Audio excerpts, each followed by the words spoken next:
Hello, ladies and gents. I'm Askhan Sadeghi. It is exciting to be with you all.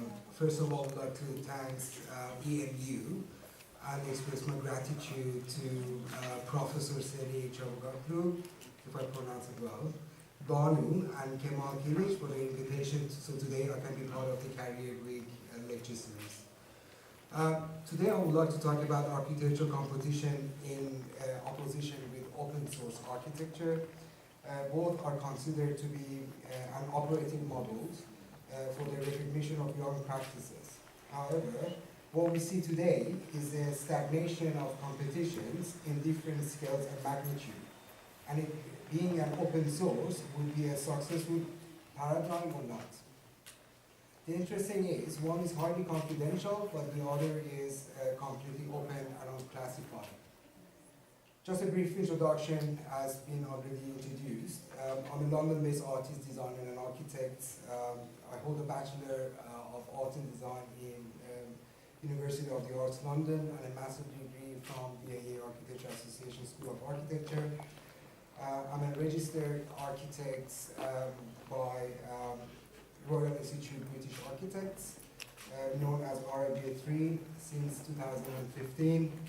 I'm a founder of Askhan Sadeghi Atelier, or ASA, a very small multidisciplinary practice focusing on the role of computer simulation and digital fabrication in art and design, ranges from animation, sculpture, furniture, and indeed sometimes architecture as building as we know.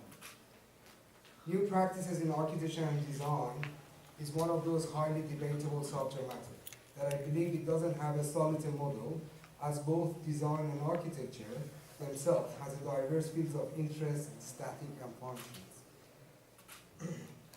Therefore, to know which model would work and how to evaluate your best fit is entirely based on the individual practices and the context. During my study at the AA, as part of this compulsory program in architecture, we have to work for a minimum of a year known as year out. Either you do this after your bachelor degree, which is known as RIBA 1, or RIBA 2 as is equivalent to master degree. Working experience while we study have given us the chance to explore and underlay complexity of not only the project that you're working on, but also to see how an office operates in different stages. Also, during work experience, you have to take several law courses in order to be registered as an architect, which is known as RIBA 3. I was fortunate enough to work as an architecture assistant all the way to lead designer in some of known architectural offices in London, including Amanda Libet for the project of MATS, a new modern art museum in Lisbon. Foster and partner, I was one of the lead designers for Terminal 2 International Airport in Kuwait. An office tower, the tallest high-rise building in the city of London with PLP architecture. But frankly, what I have learned the most was nothing to do with design. Architecture is not only about design, but rather is an understanding of the system and how that system is choreographed, number of industry, and expert into one project. Today, architecture isn't about building also anymore. It is now intertwined as integrated part of the field, different fields such as arts, culture, science, anthropology, sociology, technology, engineering, and even politics.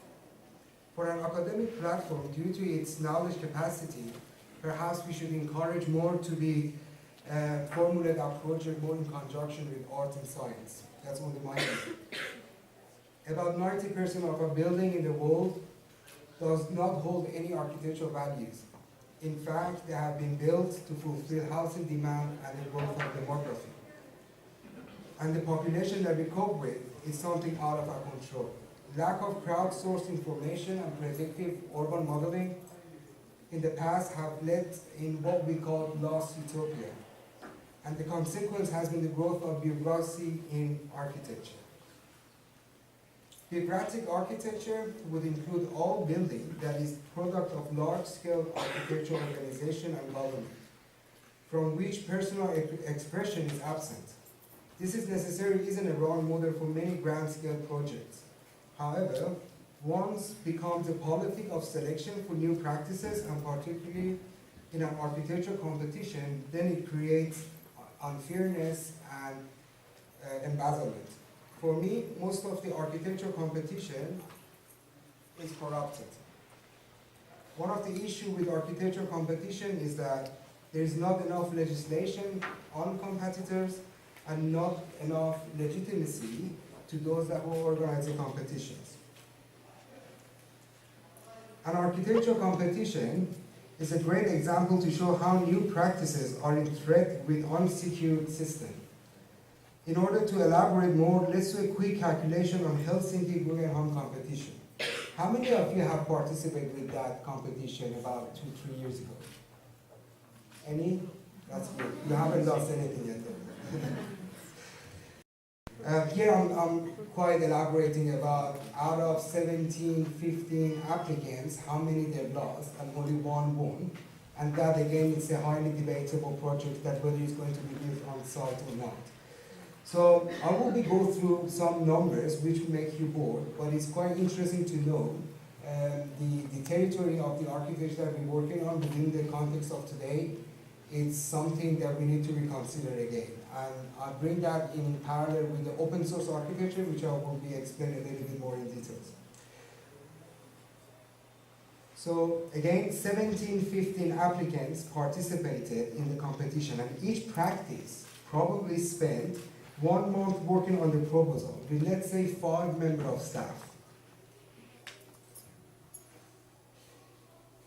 1,700 applicants times 5 members of staff plus times 30 days a month times 10 hours, perhaps 10 hours a day. I know the architect's world works way more than 10 hours a day. I'm quite familiar with that. But let's take that into that board. We get to 2,572,000 hours of work. This is huge number of hours of work. And this is Guggenheim Foundation has given this for absolutely free of charge. Multiply this with 80 pounds an hour for the cost of work architect's fee. This is result in 205,800,000 pounds, which is in the cost of the works, thus far for simple for the idea. From this entry, 1740 applicants will be disregarded, and only one will win only 600,000 pounds, 60 for the first prize, with 5 receiving only 5K. Right, another one. So 205,800,000 pounds. If you minus that with 60K, which is the first prize, and also minus that with the times of a 50K that they've been awarded with for the second and third and fourth and fifth levels, they would gain 205,490,000 pounds design fees saved by Guggenheim Foundation. If you say, for example, remove competition, you get PQQ systems, which requires turnover of staff numbers, which no young practice can adhere to. Therefore, would you say one of the solutions is paid competition? I would be quite provocative about it. Let's switch. What if we say, okay, Guggenheim, we run competitions, but whoever enters gets £5,000 compensation for the work submitted. Paid competition with all its legal monitoring and third-party monitoring perhaps. Then all of a sudden, it would be a change. 1,700 times £5,000 compensation, it would be equal to £8,500,000. And no limit, as you don't have no limits for any free works. But giving about 8 million compensation not only increased the applicants, but also forced the Guggenheim to supply such huge amount of money before even the project has begun. Other alternative is the invited competition with paid design hours.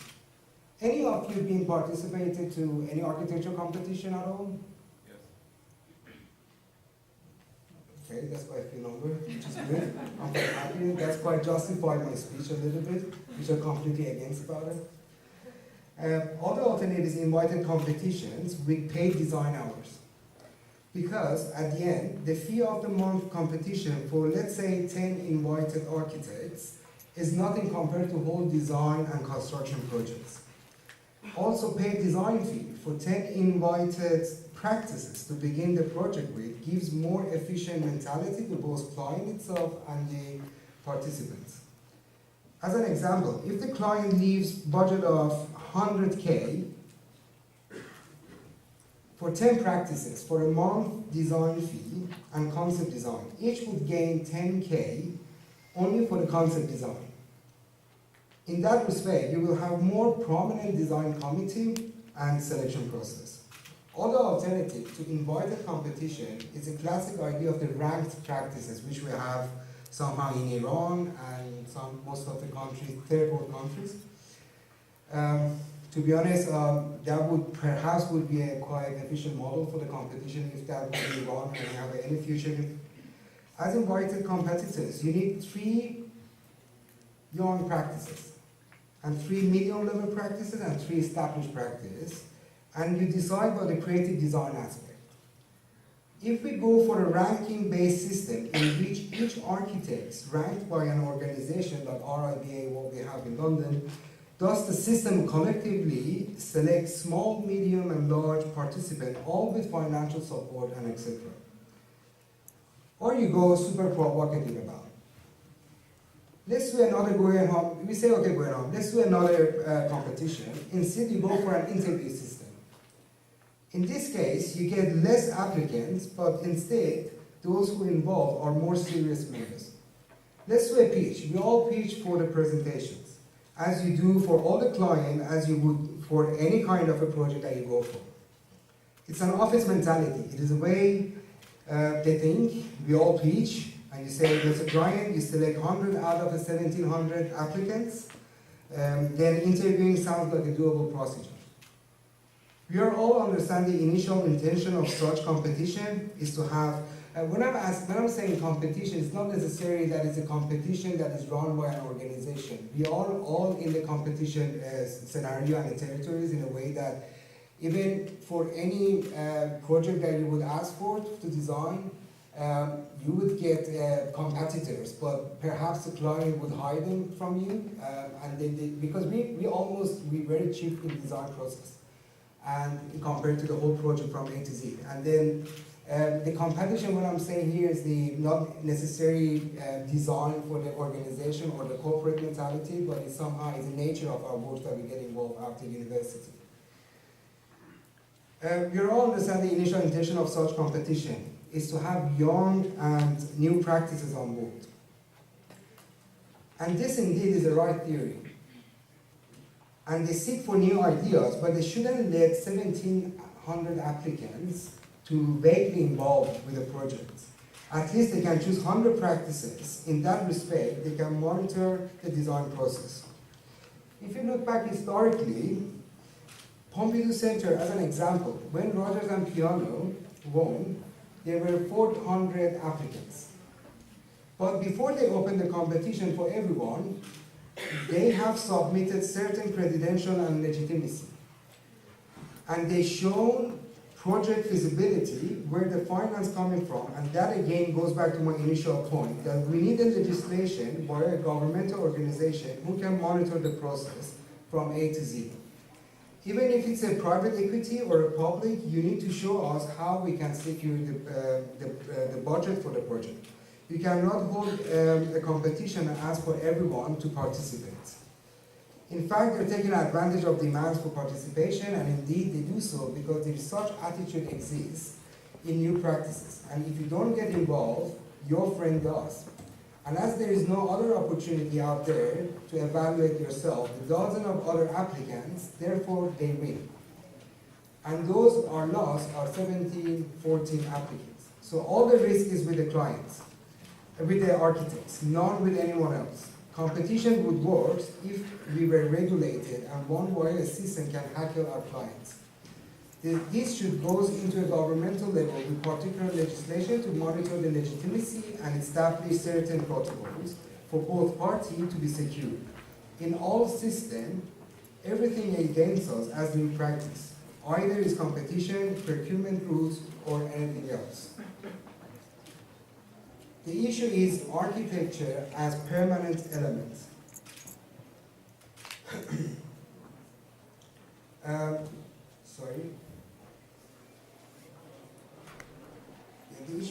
So in the city where everything is in constant change from society to politics, and since a building stands with a cluster of flowing and growing elements, it becomes an obstacle not only physically as in the fabric of the city, but also as protocol that against itself.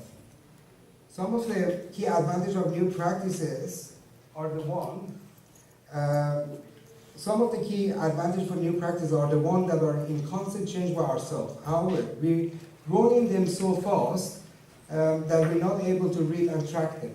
This is due to internet as new age phenomenon, in which everything is in constant development. Most important of all is our fast-growing data productions and virality that ultimately architecture cannot cope with our virtual advancement.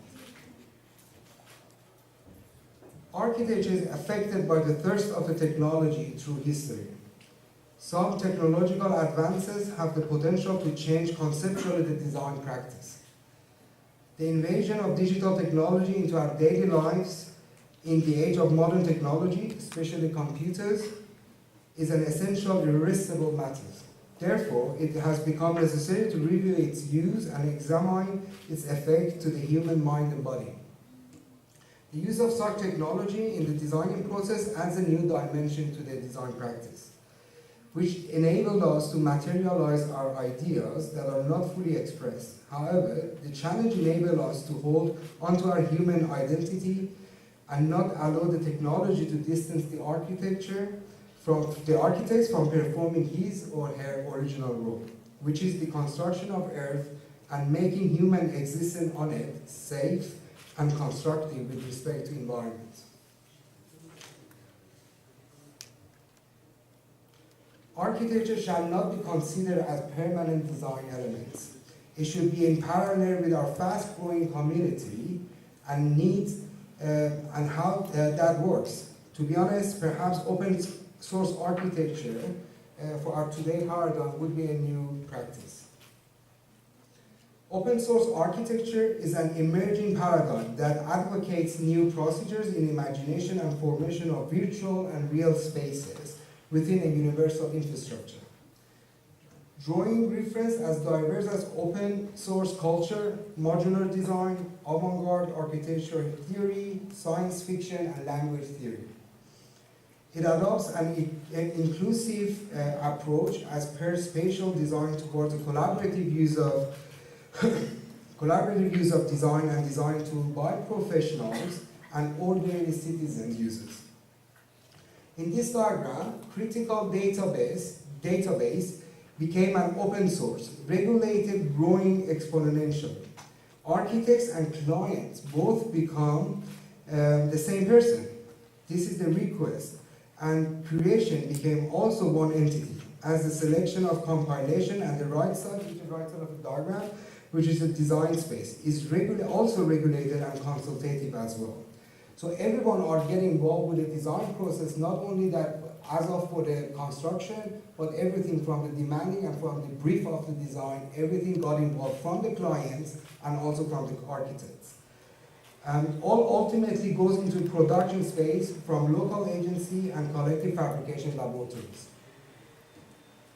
As to point out 5 key factors in open source system, I can name open design process, which uses collective intelligence plus creativity, database involving exponentially, perhaps over time, design system that is flexible to adjust, the output design for a specific situation, culture, or climate.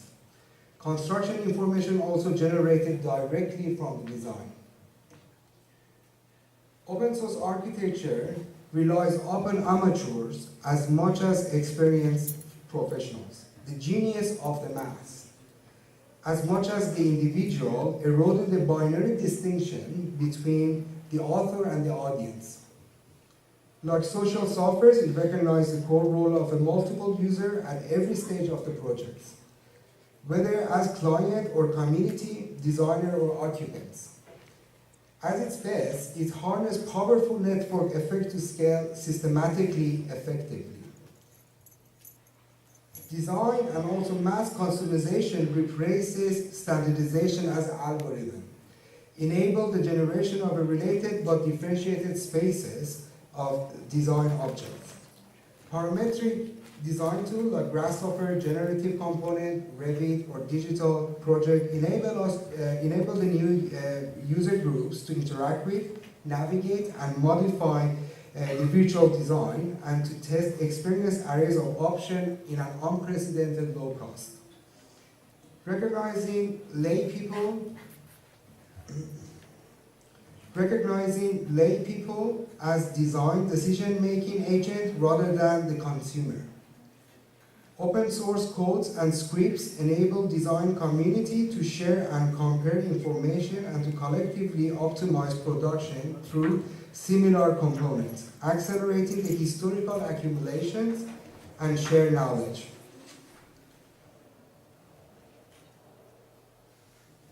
Being or building information modeling and related collaboration tools and practice enable cross-disciplinary co-location of the design, information, and integration of a range of platforms and timescales.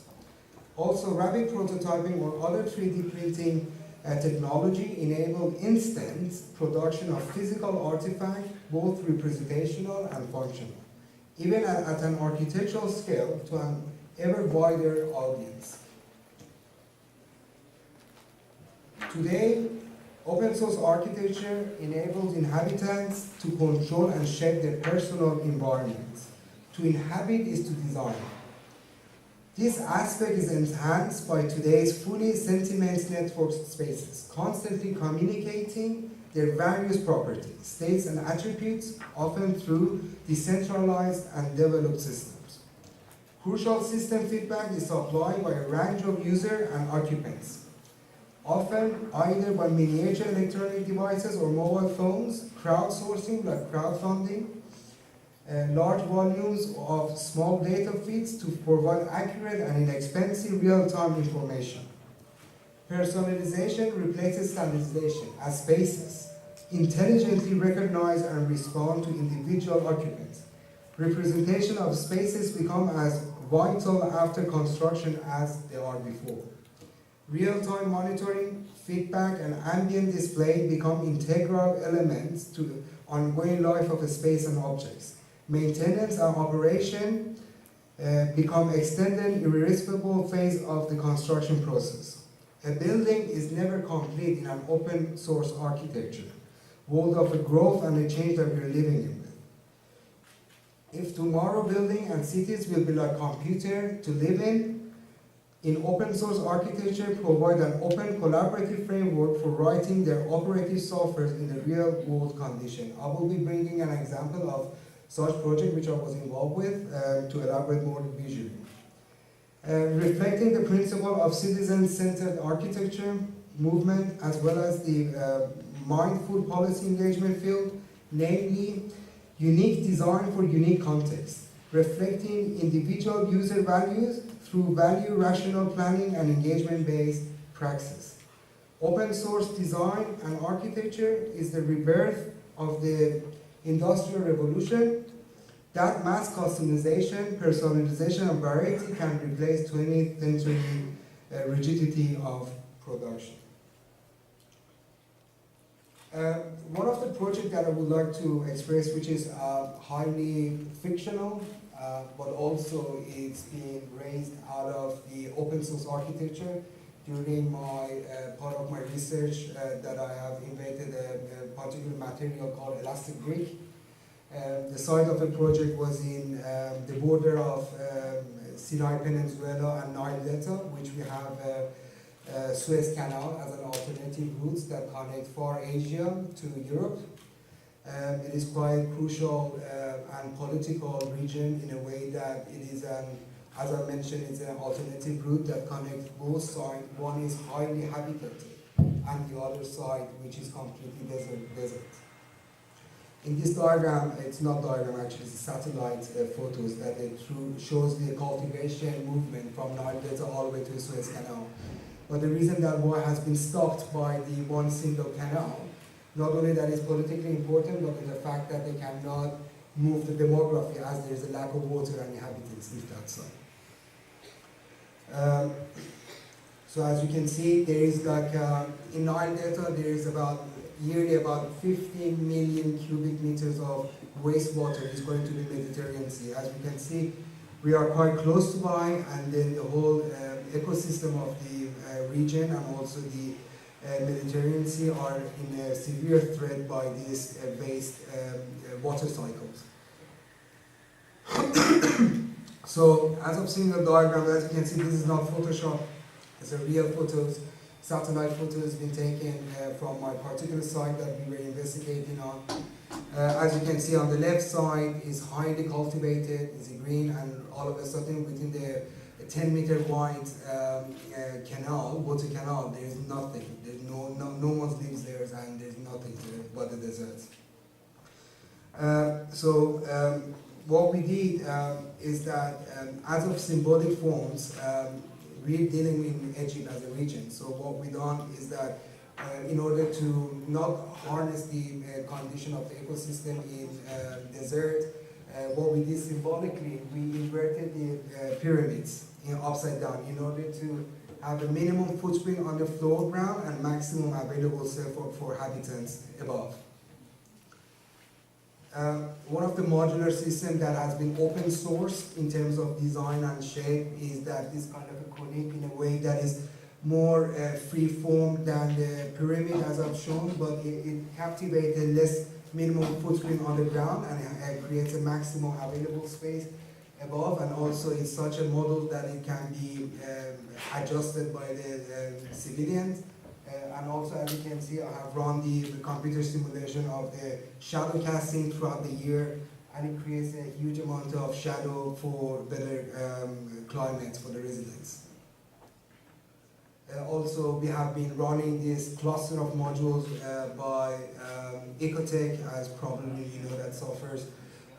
It's been running throughout the cluster of building component, breeze of wind. And as you can see, the coldest color we get is at the coldest temperature that we have throughout the year.